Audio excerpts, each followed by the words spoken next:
Hi everyone, David Hughes here, manager of the studio. Welcome to another studio sessions where we're going to be talking about the role of performing arts for telling stories of our times. Thanks for joining us. I can see we've already had a few comments around where we are. So a couple of technical issues as we generally have, flushing gremlins out, and there's a few people dialing in all at the same time, but we're getting on top of those. Before we kick off, I just want to acknowledge the traditional owners of the lands on which we're gathering today, which for us at the studio in Bendigo is Jar Rung, and pay our respects to leaders, elders, past, present, and emerging. We're lined up for a great chat today. We've got three local performing arts specialist practitioners joining us today, and we're going to invite them into the chat now. So we'll probably just invite them all in. I'll get them to give you a quick introduction of themselves. So we're joined by Abe Watson, Christian Leavesley, and Elise Amarant. Now you'll see a beautiful picture of Elise and I assume her daughter there today, because that was one of the technical issues we had coming in, was being able to get Elise's visual up. Thanks for joining us today, guys. It's great to have you on board. It'd be great if we can kick off by getting a bit of a quick intro from you guys. We will put bios into the Facebook comments so people can get a good sense of who you are and what your background is. But perhaps just a 1 minute intro from all of you would be great. We'll kick off with you, Abe, if that's okay. Oh, 1 minute. My name's Abe Watson and I'm president of Bendigo Theatre Company. I'm also the production manager at Melbourne Theatre Company. I guess I've been involved in theatre in Bendigo for a very long time now, since 2004 continuously, and love supporting theatre and being part of theatre and watching people do theatre. So yeah, I guess that's me. I'm studying a Master's of Arts and Cultural Management at Melbourne Uni, but really excited today to have a chat with both Christian and Elise, who are both great friends and great local practitioners. Thanks, Abe. And how is that Master's going? That's good. Busy. Yeah, it would be. Thanks so much, Abe. I might hand over. Here we go. Here's Elise. Hi, Elise. Oh, a little bit sketchy there. Hi, Elise. Hi. Hi. Great that you're able to join us visually as well as audio. That's fantastic. Fantastic. Are you right to give us a quick 1 minute intro? Absolutely. So I'm Elise Amarant. I'm the director and the company director of Prop Theatre that was started in 2018, and I teach drama lessons to kids in the Bendigo region. Great. Thank you so much, Elise, for that. And Christian, finally, last but not least. Yes, my name's Christian Leavesley. I'm the artistic director of Bendigo Theatre. We specialise in making work for and with young people. And we've been in Bendigo since 2018. Arena is nearly 55 years old. And we really pride ourselves on leading processes of engagement and working with new technologies. And it's an absolute pleasure to be here with Abe, Elise, and yourself, Dave. Thanks, Christian. It's a pleasure to have you. So, Christian, I might just kick off with you because in 2017, Arena Theatre announced it was relocating to Bendigo, and I'm interested to know how that move's gone for Arena. What was the thinking behind that, and how's Bendigo treating you? Well, I couldn't be more pleased with how it's going. It's going so beautifully. The reason that we came is absolutely the reason why it's working. And to put it, I mean, there's obviously lots and lots of kind of multiple things that go into a decision like that. But in a nutshell, we found that in Melbourne, we had a really fantastic reputation and set of relationships with industry and with presenters. But we were losing our relationship with our community, and we were losing repeat visitation and a sense that there was a community that loved the company and that loved back. And so we thought that perhaps moving to a smaller city that really understood arts, really loved arts, was perhaps the future for a company like Arena. And so that's the primary reason that we thought we would try coming to Bendigo. And now that we're here, those are the things that we're finding most successful, actually, is that we just love how we're being able to, we know who we're speaking to. We have people that, like students that come and do work experience with us, who also come to our shows, and who then we get into professional creative developments. So we're starting to the connection across all aspects of the program that of the company, and really starting to feel like that we can make a great contribution and be part of a city rather than just being sort of an island in a very large ocean. Great, cool. Thank you, Christian. I will just remind the people that have tuned in that we do encourage you to ask questions via the Facebook Live chat, and we will try to answer as many as we can throughout the course of this conversation. So do please feel free to put them in there. But I will jump in with a question to you guys. Now, obviously, in these COVID times, many institutions are taking their offerings online, studio being an example of that. But I know that Arena Theatre, Props, and the Melbourne Theatre Company have all explored that space as well. I'm interested to know how it's going for each of you. Who wants to go first? I'm happy to start. I guess, theatre companies, particularly the major theatre companies in Australia, don't have the luxury of having a back catalogue of high quality content to share. Like we've seen some content overseas. I think National Theatre have been sharing a lot of old live streamed shows and things like that, which is wonderful. But a lot of companies simply don't have that content. And so it's been really nice to see, I guess, a different way of doing that. Also, not trying to replicate the experience that performance gives, because it's really hard to replicate that online. So you're seeing a lot of organisations, I mean, MTC is a great example, and Arena is a great example, in fact, that are doing different things. So MTC is running MTC Now, which is a newsletter and content that goes out, which I guess talks more about the process of theatre making, introduces people to the staff members, just gives a bit of an insight into the background of the company as well. I've been loving seeing Arena's stuff that they're sharing, which are photos from old productions. I noted the other day, your first tour through Bendigo, was it in the 70s or something, Christian? Which is pretty amazing. So I've loved seeing that side of the content, not trying to replicate what performance can do, because it's just so hard online to do that.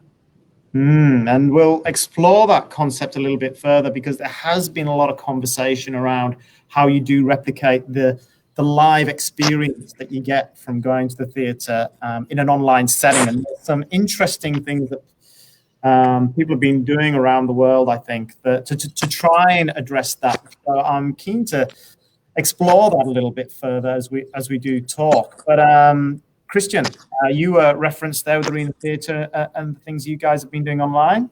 Yeah, we've been doing quite a lot of work, actually. We've really kind of been trying to pump stuff out, not because we felt like we wanted to we wanted to replicate what we do in the theatre. In fact, quite the opposite.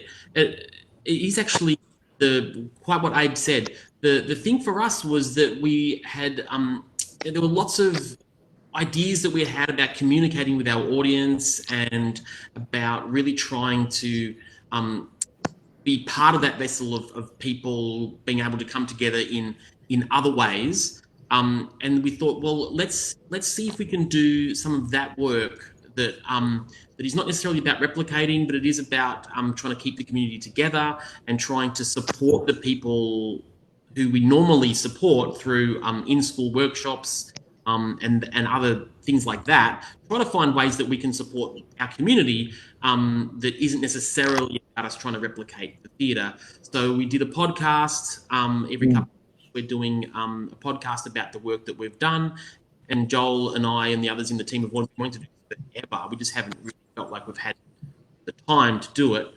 We also have who is production, who has not that much to do in terms of managing productions, although all the future stuff is still he still has to do a lot of that. In terms of present things, the tours and things we're supposed to be on right now, he couldn't do those, but he could actually do something that we've needed him to do, or needed someone to do forever. And that's actually go through all of our archives and really try to decide, what things we should keep and what things we should throw out. And it was through that process of doing that then he constructed a whole lot of other content from all the amazing archives that we weren't expecting. And then we've also tried to do some things for the audience, for the teachers, and for the kids who are missing out on those shows and missing out on to do some stuff that is of we really wanted it to be of quality. We really didn't want to kind of just at the screen and hope that it would be good. We really wanted to think through how that might work and give them your hope is the quality. We're also doing Creative Leaders, which is a program for teachers. So we've done a whole range of stuff. Some of it's been more successful than others, but on the whole, we're super efforts in it. And yeah, in terms of the question of replacing theatre, actually after the last 6 weeks or so, I feel more than ever that the assembly, being in the same room, sharing those things in the same room at the same time, really at the current time can't be replicated with the technology that we have. Elements of it can, and blanket statement about every different art form and every different possibility. But certainly, I think it's very clear to me that I'm just in the room with people. Actually, I feel that, and I feel that our work needs that.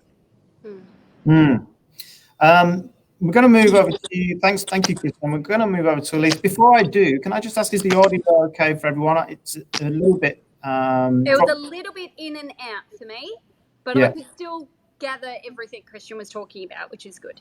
Yeah, great. Yeah, thanks, guys. So perhaps trying to keep us still around the microphone on whatever you're using would be fantastic. So Elise, Props Theatre, I know, is doing is about to do some things online. You want to talk us through that?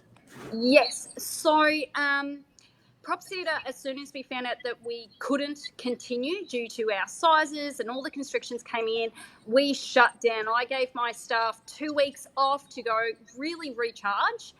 And then we started coming back together over Zoom to start brainstorming how we're going to support our students, the teachers, and the community. And we actually started looking at what the Bendigo community is doing, especially in terms of the libraries who started doing their rhyme times live. And I love Heathcote's library and the Bendigo library with those, to how to get to those younger kids, not just to sit to watch a show. Because for our students, we only get their attention very short stand over a screen. And we made a decision quite early on not to make just drama lessons from our phone, because as Christian said, it's about quality and keeping their attention the whole time, and also representing our brand. So I love National Theatre and what they're doing. Of course, we don't have a backlog as well. So what we did, we started making TV episodes, and they've actually been put in production. We have shot 3 of them. I spent all day editing them today. Now, I say TV episodes, they're directed and written in such a way that they should go on the TV. People can play along if they want to, but we're not expecting it. They're based in education, so we're actually breaking down what makes a good performance so they can improve at home. But if they just watch it, it's us running around being hilarious, so they're just as entertainment value as well. We wanted quality, so we've only aimed for 6. We've made 3 at the moment, and we'll see how they go, but they'll be released on YouTube soon. Great, fantastic. Well, we look forward to that, Lee. Now, we do have a couple of comments and questions coming through. We've got a question here from Chrissy Shepherd. Do any of your organisations need volunteers? And if so, to what capacity? Bendigo Theatre Company always needs volunteers in many capacities. It's obviously a bit more difficult at the moment with restrictions, but normally we have groups of people helping to sew costumes or build sets or help with front of house or do whatever. So those opportunities will come again, and we welcome anyone and everyone. Those opportunities are advertised on Facebook and our website. And there are also really just great ways of being involved in the productions themselves. So once we get back on our feet, keep an eye out. Absolutely. Great. And they would just jump on your Facebook page or your website? Yeah, correct. Yeah. Great. Great. We haven't traditionally had lots of volunteers because we mostly work in a 9 to 5 sort of a capacity, actually. So so it's normally at times when everyone's working. But it's actually a great thought. So I'm going to note this down and see whether or not there might be sort of opportunities that we have actually. Absolutely. Prop Theatre uses volunteers in terms of in our Easter parade. We welcome all Prop Theatre students and their families to join in. That's our big community event. So it broke our hearts when the Easter parade was cancelled for 2020. Completely understandable. So we can't wait for 2021. But because we have 130 students just in Bendigo, and then we've got their families, it's more we create the community of those mums and dads and what can they help with towards their productions and things like that. So we don't have anyone can come and help. It's come and be a part of the Prop Theatre family. And then if you can contribute, that's more than welcome to support your child in their love of the theatre and their chosen activity. Great. Okay, so there are opportunities there if you do want to get involved, Chrissy. Okay, I'd like to explore a little bit further this idea about how we can experience live performance in an online setting or via online platforms. We have talked about, I suppose, how theatre is really part of the enjoyment of theatre is about that collective experience, feeding off each other's emotions, the sociability, everybody kind of laughing at the same time, applauding at the same time, and all those different things.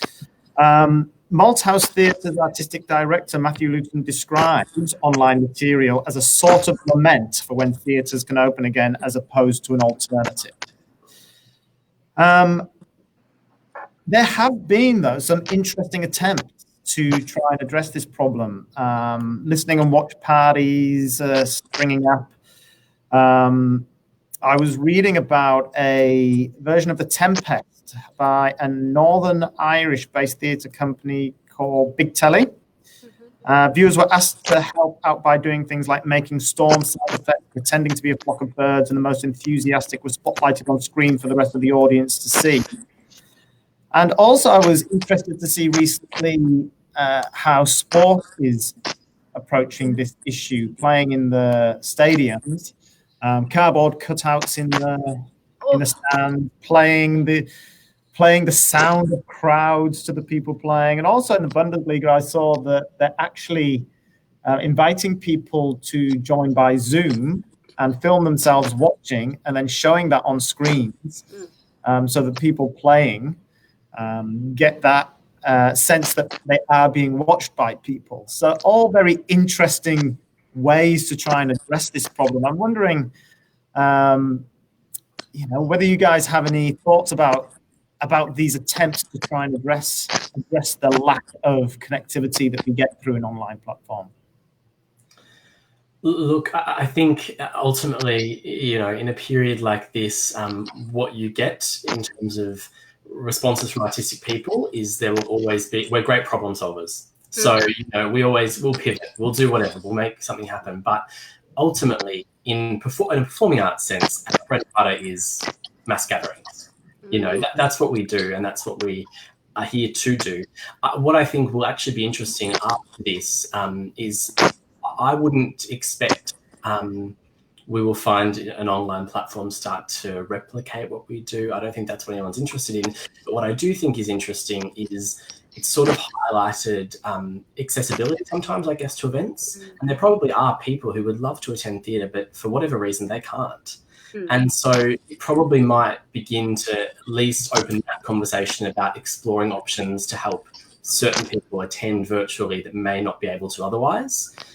For health reasons or mobility reasons or whatever. But no, we need to get back to mass gathering theatre as soon as possible, as soon as it's safe, as soon as the government will let us, because that's what we do and that's what's so important. And when you perform in front of a live audience, there's an electricity in the air that cannot be replicated. And that's what feeds the actors. It's what leads to spontaneous action, spontaneous reactions.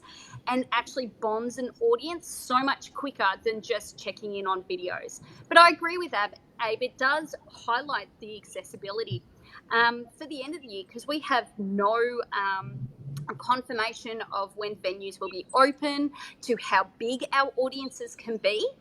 There are many opportunities of shows, but if we can't sell the tickets because they have to remove every second seat that it's not profitable, then maybe that show can't go ahead. So we've got to learn from this time, evolve it in and go, right, well, we'll sell half the amount of tickets, and we'll also sell tickets to the Zoom people who come in. So I think it's an easy way to subsidise but not completely replace. But we do need to think of how we're inviting our audience into our space and how we want to affect them, as well as how we want the actors to be affected. Yeah. Thank you, Liz. Christian? Yeah, I would say, look, we've always been a quality over quantity kind of company anyway. And so, the sense of there being smaller audiences or larger has never been a big deal for us in terms of there being like sort of mass gatherings and so. But having said that, the thing that that I find most interesting about it is, I'm a great reader of medium theory, and it's a slightly discredited, weird communications theory, but it's really the notion that the medium is the message and that the form of the communication carries an enormous amount of the content. And working through that slightly, these things I'm really up for. As Arena does a lot of stuff, as I've said, with technology and with installation pieces and traditional theatre, and those things actually, I feel like they work more easily into this zone where you're sort of socially isolated and things like that, rather than a traditional theatre context, which we also really as well. But I think that the key thing is that that whatever medium you use actually, does influence the way that you receive it, certain effects on the way that you feel and the way that your body is when you're part of it. And so these are the things that I think are really interesting in relation to whether or not new art forms can be found, through this necessity, and whether the problem solving that Abe's talking about, leads us into some kinds of artistic and creative experiences and connection that we haven't found any other way, and that the theatre that we do inside theatres actually doesn't offer. And I think there might be I see possibility there, and I see interesting things occurring there. But I think there'll be different things. I don't think there'll be the things that we've been talking about and what we're used to by going to the theatre and doing those things that we normally do. Yeah, it will be interesting to see how we do adapt coming out of this pandemic. There are a couple of. I'm just going to quickly go to the Facebook questions here. I see that Sarah Hansford has put a comment that the disability community is huge, and we've appreciated the accessibility that has consequently happened. Thank you, Sarah. It'd be great to know what you have been accessing, Sarah. If you have been accessing some kind of shows online or some kind of content online. And she continues, why not both? Mass gatherings when we can, but utilize streaming as well. Doesn't mean it has to be free. Just to that point, do you think that these potential or possible new ways of delivering performance will lead to us needing to think differently about how we learn the craft or train new people in the craft, unconventional forms of presentation, etc.? Do you think that will be a logical flow on, that we will need to think about how we actually learn the craft? Well, look, there has been a really big lift in terms of people who are training going, well, I'll put my workshop online so the teachers can learn, so the other people can flow down. So there's already been a big jump in how we're learning the craft and the awareness that suddenly so much more, especially for free, is now accessible around the world. So hopefully there continues that jump in communication across industries, within industries, to see that we're learning from all different places. Every time there's a techno jump, there's a jump in our problem solving of it, but also a jump in how we apply it. Everyone's got different ideas, and it takes one person to go, did we think of it this way? And suddenly our minds are blown and a whole new world of that opens up. I had a great meeting with the Dead Puppet Society, learning how they went about designing their brand in their company, and the fact that they do all of their puppets, which they design exoskeletons, but it's all on a PDF. So to resize their puppets, they can digitally do it. So we've gone from Jim Henson puppets, where they're all handmade, one of a kind, to now ones that they can just reproduce so quickly and send across the world, that their puppets are now popping up everywhere at the click of a button and the speed of whatever internet's in that country.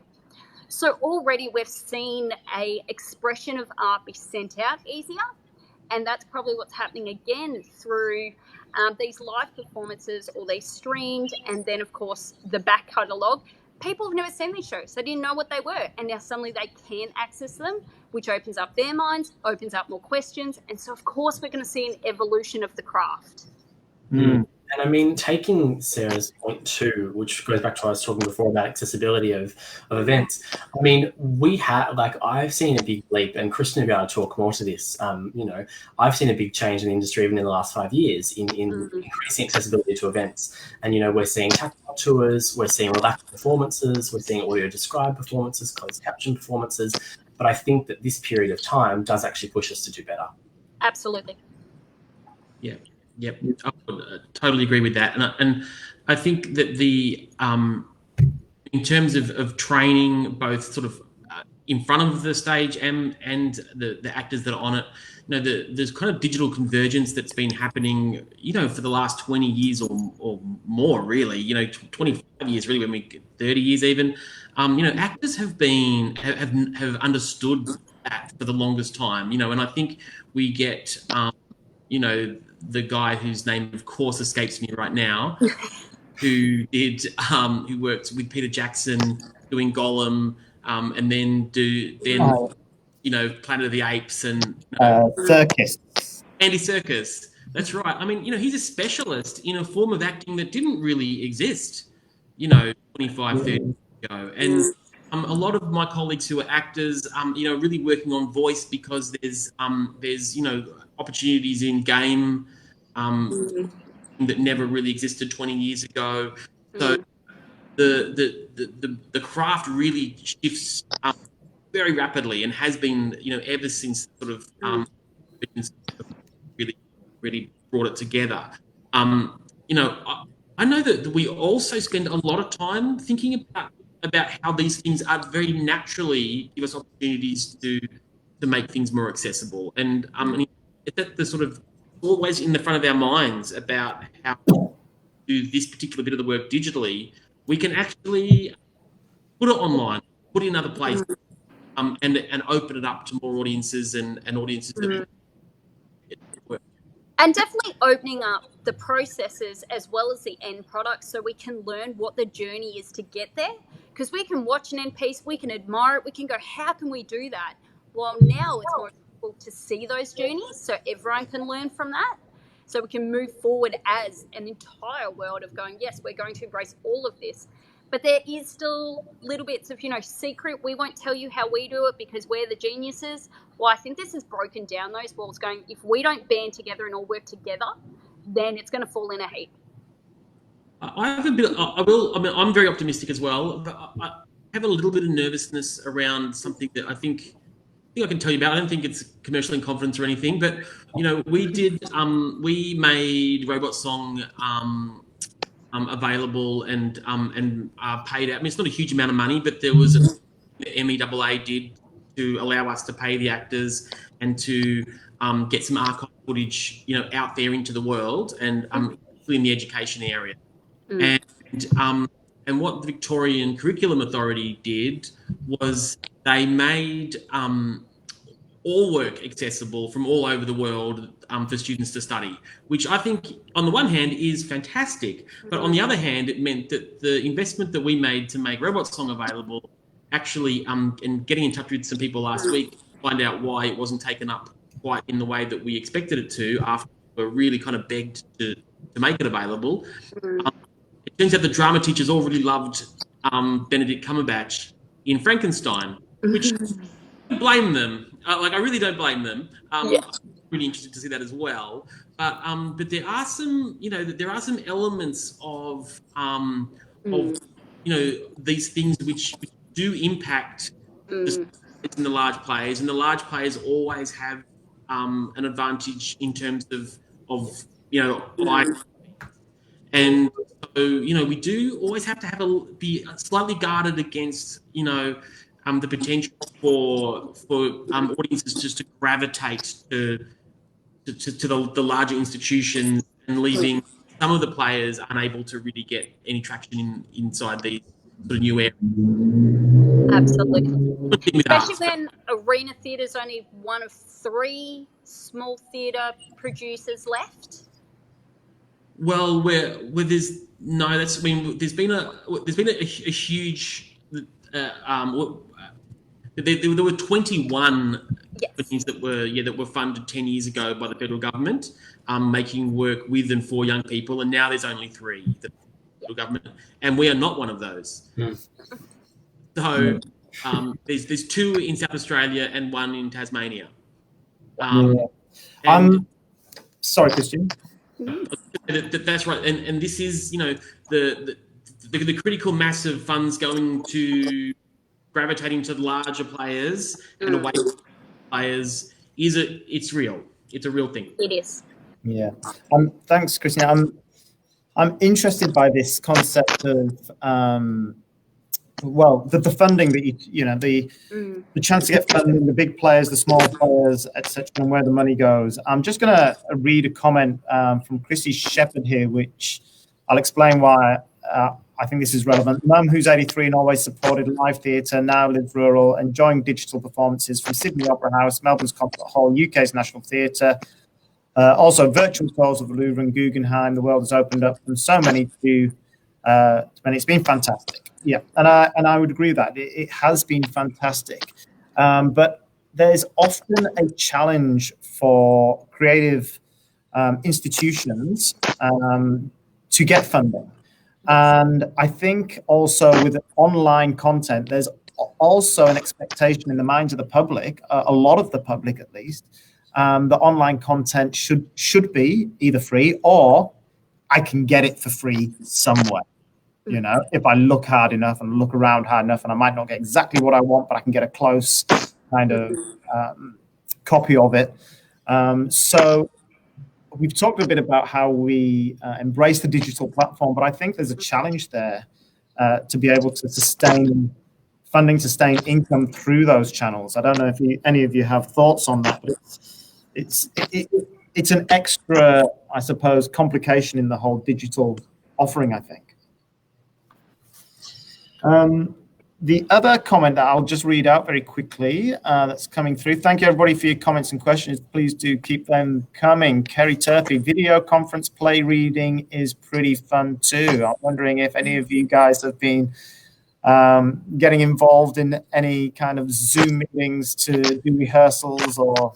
Yes, well, thank you, Kerry Turpy, because she's bringing it up for a reason. It's probably to prompt me to actually talk about it, that we, Tribe Youth Theatre, so Tribe is the youth arm of Bendigo Theatre Company, we have one of the ways that we've been trying to keep kids connected in this period of time, again, not to replicate performative element, but to bring people together, is we've been doing play readings. And Kerry has been amazing with the Tribe committee, and Kerry has kind of spearheaded this.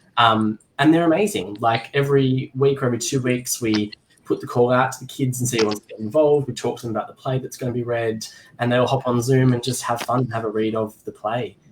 So that's been pretty amazing. And yes, Tribe Cats is going ahead. We're planning hopefully to be on stage in October, pending government restrictions. And so, yes, we're starting all of our rehearsals by Zoom. We did our auditions via Zoom and our callbacks via Zoom, and there were some great learnings because, again, with the accessibility thing, it allows us to audition with people and see more people. So I think there'll be some learnings from this that will last. I noticed that the new guidelines released yesterday by the government do allow to do some rehearsing together as long as the social distancing is in place. Do you think that you will start to get together as groups to do that? Are you going to just go, no, Zoom's great, we're just going to... Look, I mean, there are certain challenges with Zoom. I mean, trying to do singing rehearsals on Zoom is really, really challenging. But the issue that we still face is, we're still in the middle of the pandemic and we still need to protect people. And it's not realistic to do a singing rehearsal in a closed space of 20 people. That's putting people at risk.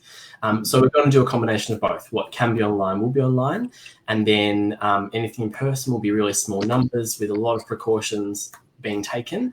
But we need the time to step up our response to that stuff and make sure we've got cleaning in place. And there's a lot of work to be done. So we're relishing the online for now. Yes. I noticed Chrissy has put a comment up. There's an opportunity for corporations to sponsor the theatre group, talking about the online offering. That there are opportunities there. Thanks for your comments. I want to change tack a little bit now, if I may. I was reading an article recently where the Melbourne Theatre Company's Chief Executive and Artistic Director, Brett Shee, said that the need for our species to gather together around a campfire, real or metaphorical, to tell stories to each other about ourselves and the world around us has existed for millennia past and will continue for millennia to come. So, and I thought that was a great comment. My question, I suppose, to you guys is, what role do you see as the performing arts play in telling stories of our times? And are we learning anything from these times that we're living through that you think need to be communicated through storytelling? Look, there was a call out quite early in this pandemic to urge kids to start keeping a diary or to at least write something down. I know ABC did a call out for people to submit videos in going, if you want to do one day, every day, a week, just to get the everyday stories of how we adjusted to this. We're not in the war zones where you would say goodbye to someone, not be able to see them because they're in another country and they may not come back. It was you're stuck in your own home, you can't see something, but we know they're still in their house. We still have that daily communication. So the way we're communicating, the way we're going through this, it's very different. No one's been through this before, and we're totally learning every single day, from the government down to the people that are leading us, from our principals, our teachers, to then even mum and dad who are trying to make it up every day to how to survive homeschooling. So I like that ABC put it out there going, submit whatever you'd like, whatever you're comfortable with, and I'm sure beautiful things will come out from that. Keep a diary. Even on Facebook, people putting up, these are the stats, so our memories come up to remind us in 2 or 3 years. It pops up, did you know you were in this situation, and what decisions have you made going forward to change your life? Did you use it to stop and take stock of what you want? Or did you use it to develop a whole new company and you're like, wow, that time to me was important because. So there's definitely going to be an unearth of 1,000 different stories. How they're told will be dependent on all the new technology coming forward, or is it just putting a lot of people with social distancing, monologuing on a live stage so we can actually connect in with that empathy. I think naturally as human, we are social people and we will naturally try to gravitate towards each other around the fire to talk about it. But I love that people are putting out and corporations and networks to go, let's collect the stories now, because when you look back on it, you're going to think it very differently versus when you wrote it every day. Yeah, that's interesting concept. Hey, Christian, did you have any thoughts around that? Are there already great works out there that are very relevant for these times, or do you feel that there will be other great works that come out of this? I can't see how there won't be great works that come out of it. It just seems to me that that there won't be. I think, you know, these moments do, and we've already kind of really touched on it, but we realize both physically, but also psychologically and psychically, or what have you, how connected, you know, we are.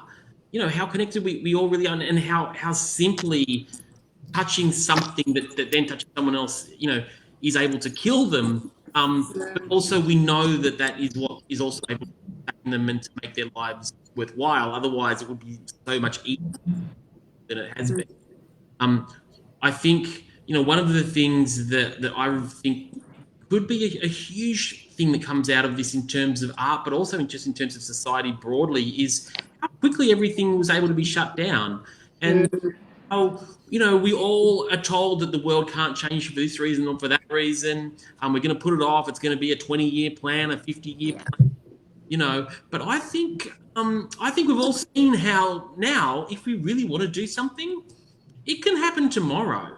And so, you know, I actually think we're looking at what's happening in the US at the moment and things like that. I think there's potentially a massive change that we all perceive living through this moment that is going to be part of how society changes and how art is constructed, and those communities, those messages start to reverberate around the world.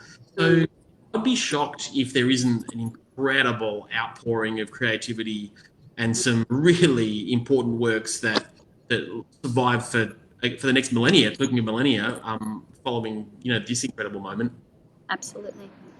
Yeah, I couldn't agree more. That's why I wanted Christian Leesley to take that, because I knew he'd respond ever so eloquently. I couldn't agree more. I mean, it's really a time to, I think, almost push the reset button and take stock and, you know, look at what can we change. And also, for some creative workers, time to just take stock and get an appreciation for what they do again. I mean, like, I miss the theatre. We all miss the theatre.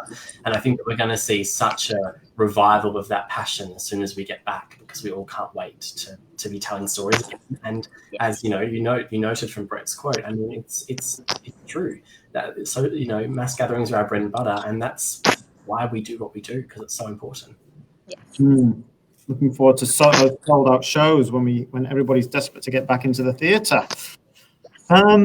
That was great, and I had to write down something you touched on there, Kristen, because I loved it. The concept about a touch, you know, something like a touch which can either make your life worthwhile or could end up killing you. Like this, it's a powerful thought. We are running a little bit out of time, so I've got a couple of other questions I am going to throw in before we do wrap up. I want to reflect back on a conversation. Our first studio session was actually with Michael Hudson from Creative Victoria and Matt Eamon from the City of Greater Bendigo, who both had hands in handling delivering the creative strategies at a state level and obviously at a City of Greater Bendigo level. And one of the things that we talked about was how we actually measure the impact of creativity. The Creative State 2016 actually states that creativity should not be measured solely against business objectives, although its economic value must be clearly recognized. And the consensus that we came to as part of that conversation was that measuring cultural value is really important, but also really difficult. And there are countries and institutions all around the world trying to figure out how to do this, but you know, the answer appears really elusive. I'm wondering, with your brains trust, whether you guys have any ideas about how we can better measure and communicate the cultural, societal, and economic value of our creative and cultural institutions. And the reason for that question, I suppose, is you know, this is what the funding bodies look at. This is what government looks at. They say, how does it benefit the economy? And it's a really intangible thing when we know that there is so much of a benefit, but all we can report on are these kind of dollars that it contributes. Even though the dollar contribution to the economy is massive, there's all this other benefit. So who wants to have a go at that one? Look, this is something I'm so passionate about, and you run the risk of getting me on a tangent because I get flustered when I talk about it because I want to have all the answers and I don't. But just to give some statistics, because I just wrote a couple of things down that I thought might be interesting from some studies over the last 5 years. So over $14 billion generated by the arts and creative industries to GDP, to gross domestic product in Australia. 98% of Australians engage with arts. 85% of Australians believe that arts makes life more meaningful and richer. 46% of Australians actively participate in the creation of art. Australians purchase more books per capita than almost any other nation in the world. We attend art galleries and museums more than we go to the football. And yet, we're constantly in this state of turbulence due to low levels of government support and this seemingly ideological war. So when we talk about cultural value, and again, this is coming from my studies at Melbourne Uni and other, elsewhere, but we generally break it down into 3 types. And we talk about an economic value, an instrumental value, and an intrinsic value. Funding of organisations for such a long time, arts organisations, has been a matter of debate, and the rhetoric of the arts must pay its own way and prove its worth, it really continues to pervade the modern discourse. And we talk, particularly in performing arts, about bums on seats, some sort of weird measurement of success. That's such a terrible measurement of success. It's just a really bad measure. And so this is the problem with the economic argument. I'm sorry, you've got me going now. The economic argument removes any subjective or creative worth and reduces the arts to only having value insofar as it's a product which can be bought and sold. Our only metrics are in dollars and cents. But in what world would we want our lives to be measured by dollars and cents? It's a bad metric. What value do you place on experience or knowledge or memories? What value do you place on your first memory or your children or your relationships? And so we understand that the reason we don't do that is because we understand that in a world or in a system of slavery, human life is not measured in dollars and cents because it's a bad metric. But trying to fit the square peg in a round hole, we continuously relegate arts and creativity to metrics which don't fit. And this is why it's so important to be able to talk about the value, because we can't. This is why we don't even have a ministry for the arts at the moment. I've sort of had this realization recently that probably the most effective, simple way for governments to take arts more seriously is to dismantle neoliberalism. And it's I joke, it's on my to-do list. It's clean out the garage, do the shopping, dismantle neoliberalism. And the problem is because we are starting to move along the spectrum and talk about instrumental value. So that's why you hear arguments about things arts is good because it's good for tourism, or arts is good because it's good for mental health. The problem with instrumental arguments is they can be challenged methodologically. So what's going to give the same output with less effort? And that's probably just direct capital investment in those institutions rather than the arts. We need to be talking about the intrinsic value, which is what is it through the connection between a person and a work of theatre or an artwork that makes them critically reflect and think and changes them, and through them changes their society. Because we know that arts participation engenders higher levels of empathy, awareness, understanding, respect, and fosters social cohesion. And I'm not really sure what else we need in this world right now more than that, especially what's going on at the moment. So yes, dismantling neoliberalism is not going to be a thing, but what we do need for arts to exist and feel supported is a national cultural strategy. You talked about the strategies at the local level and the state level, and they're wonderful, but we need a federal strategy. This country has only seen 2 in its time. It hasn't seen one since Gillard, and before Gillard, since Keating. We need to be able to talk about why this is important. Creative Culture Development Network and Culture Counts are doing some great work about trying to measure cultural impact, but without a strategy guiding it and supporting it, it's really hard to do.